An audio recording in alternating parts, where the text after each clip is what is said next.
అయ్యో పేరు చెప్పడానికి హ్యాపీనా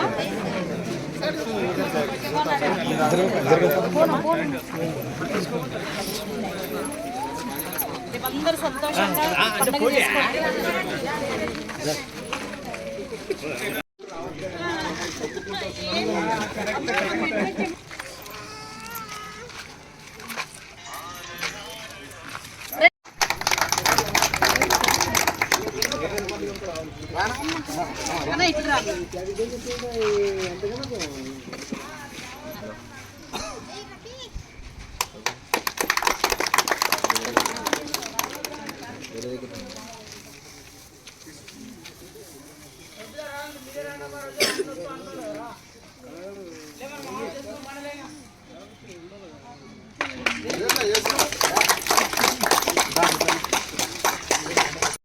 ఉజ్వల యోజన పథకం కింద కల్లబావి శంకర్ నగర్ నందు మా యొక్క మా వార్డు పేరింటి మహిళల కోసం ఈరోజు హెచ్పి గ్యాస్ సిలిండర్లు ఉచితంగా పంపిణీ చేయడం జరుగుతూ ఉంది.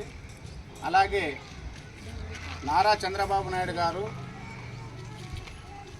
దీపం పథకం కింద ఆ రోజుల్లోనే మనకి దీపం పథకం కింద ప్రవేశపెట్టడం జరిగింది. ఇప్పుడు కూడా 3 గ్యాస్ సిలిండర్లు ఉచిత సిలిండర్లు కూడా పంపిణీ చేయడం జరుగుతూ ఉంది.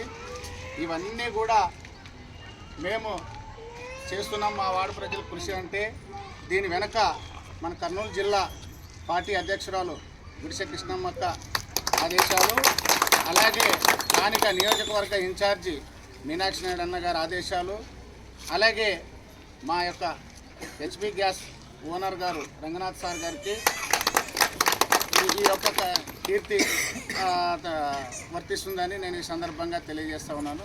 నాకు ఈ యొక్క అవకాశం ఇచ్చిన మా కూటమి నాయకులు జనసేన నాయకులకి, అలాగే పేరు పేరున అందరు బీజేపీ నాయకులకి పేరు పేరున ధన్యవాదాలు తెలియజేసుకుంటున్నాను.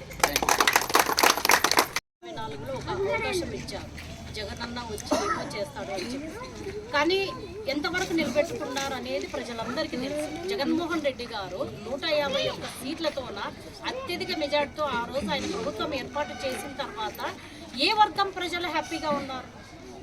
అనేక మంది మహిళలైతేనే పురుషులైతేనేమి అన్ని వర్గాల ప్రజలు ఈరోజు భవన నిర్మాణ కార్మికులను చూసుకోండి, రైతులను చూసుకోండి, టీచర్లను తీసుకోండి, ఉద్యోగస్తులను తీసుకోండి, మహిళలను తీసుకోండి, అన్ని రకాల ప్రజలు వద్దు ఈయన జగన్మోహన్ రెడ్డి మాకు వద్దు అని చెప్పి ఆయన్ని పక్కన పెట్టి మాకు 164 సీట్లు ఇచ్చారు. కానీ ఇచ్చినా కూడా మేము ఈరోజు ప్రజల కోసమే ఇప్పుడు రాష్ట్రము ఆర్థిక పరిస్థితి ఎంత బాగా లేకపోయినా కూడా చంద్రబాబు నాయుడు గారు నిజంగా ఆయన గొప్ప దానికి మేము అందరం కూడా ఆయన 18-20 గంటలు కష్టపడుతున్నారు. రాష్ట్రం భవిష్యత్తు కోసమే కష్టపడుతున్నారు. కానీ జగన్మోహన్ రెడ్డి గారు మీరు అప్పుడు ముఖ్యమంత్రిగా ఉన్నప్పుడు చూడండి ఏ విధంగా పరిపాలన చేశాడు అనేది మీకు అందరికీ తెలుసు. ఆయన పరదాలు కట్టుకొని వచ్చేవారు. ఏ రోజు ప్రజల్లోన ఆయన మాట మంది కూడా లేదు. డైరెక్ట్గా పరదాలు కట్టుకొని వచ్చేవాడు, మీటింగ్కి వెళ్ళేవాడు, బటన్ నొక్కేవాడు, వెళ్ళిపోయేవాడు. కానీ ఏ రోజు ప్రజల కోసం ఆలోచన చేశాడు? ఏమన్నంటే వాళ్ళని పోలీసులు కేసులు పెట్టించి ప్రతి లీడర్ని లోపలేయించేవాడు. అట్లా కాకుండా ఇప్పుడు ఖచ్చితంగా ప్రజల సంక్షేమం కోసం ఏర్పడిన ప్రభుత్వం మాది.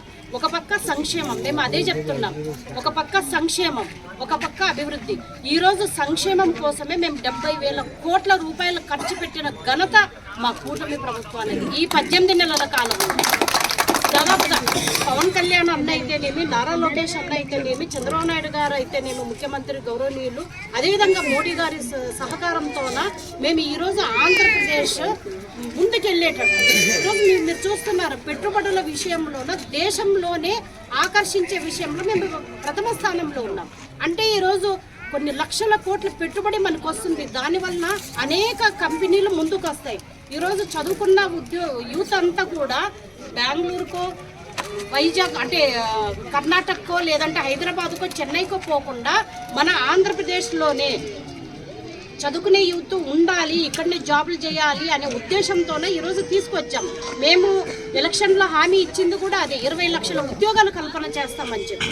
అదేవిధంగా మెగా డిఎస్సి ఈరోజు ఎంతమందికి ఉద్యోగ అవకాశాలు వచ్చాయి? దాదాపు 15,780 మందికి ఎంతమందికో టీచర్ పోస్టులు వచ్చాయి.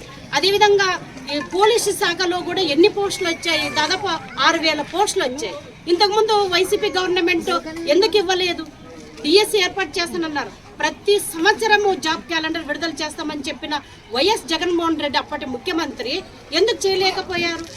మేము ఏదైతే ఎలక్షన్లో హామీ ఇచ్చామో మెగా డిఎస్సి ఏర్పాటు చేస్తామని ఇచ్చాము, జాబులు ఇచ్చాము. నెక్స్ట్ ఇయర్ కూడా డిఎస్సి ఏర్పాటు చేస్తాం, దానివల్ల కూడా కొన్ని జాబులు వస్తాయి.